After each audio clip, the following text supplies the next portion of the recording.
Hey everybody, in this video we're going to be talking about Stephen King's 2016 novel, End of Watch. We'll be showing you the points to look for when trying to identify first US and first UK editions, as well as providing some thoughts on the work itself. So the first US edition, there hasn't been a limited edition at this point, so the first and only US edition to date is this one right here. It has this really cool metallic-y wraparound dust jacket artwork, very similar to the other two books in the Hodges trilogy. Inside the jacket flap, look for a price of US $30. And on the copyright page, look for the handy-dandy Scribner number line that includes the number 1. Take off the book's clothing, and underneath, blackboards with red, papery, this is to look like quarter cloth, but this isn't cloth. As far as I can tell, this is paper. So quarter cloth, quarter paper binding, red, with silver lettering over the spine. So that's about it for the first US edition. I'm going to pass it over to Noah to show the first UK trade edition. Okay, and finally we have the UK trade hardcover edition of End of Watch. This one has some pretty, I don't know, not super great, but that's just my opinion, artwork. The price on the jacket is also 20 UK, right there.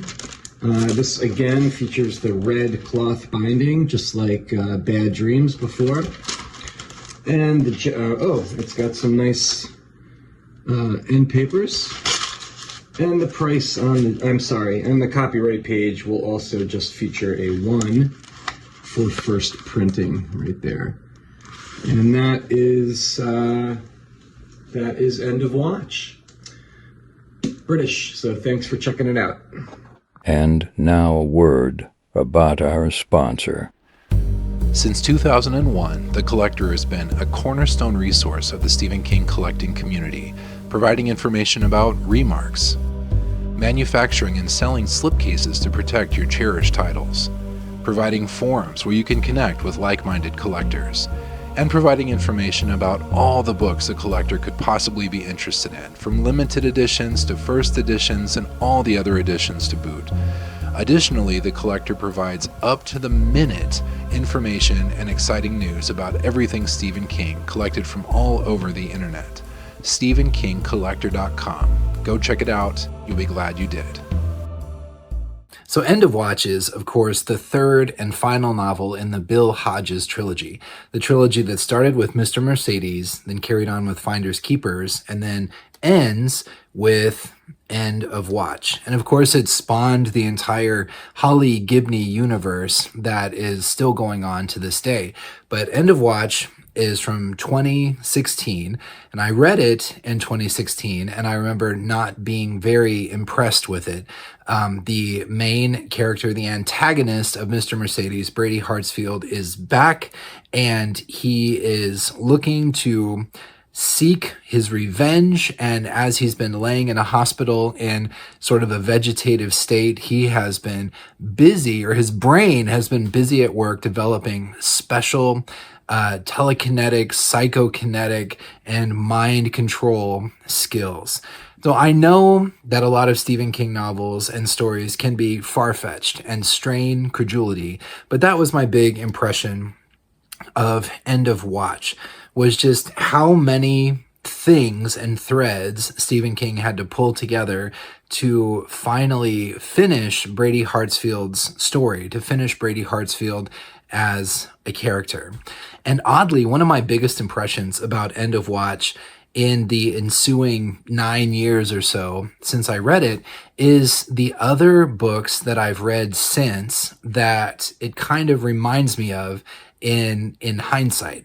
And actually, right now, I am reading Dan Simmons' Carrion Comfort, which is another novel that, so I read a lot of Stephen King, and I do read other things, and the other things that I read are often things that Stephen King was inspired by, or that he has recommended or endorsed in some way over the years.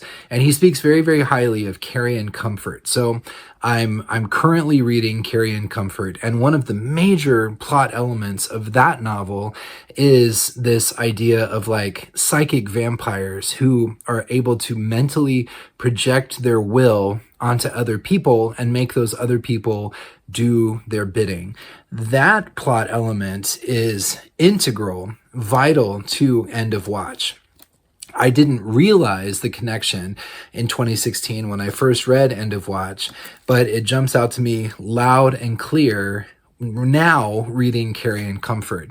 And I would imagine that it was Stephen King sort of tribute or homage to that other author's novel that he has spoken so highly of over the years.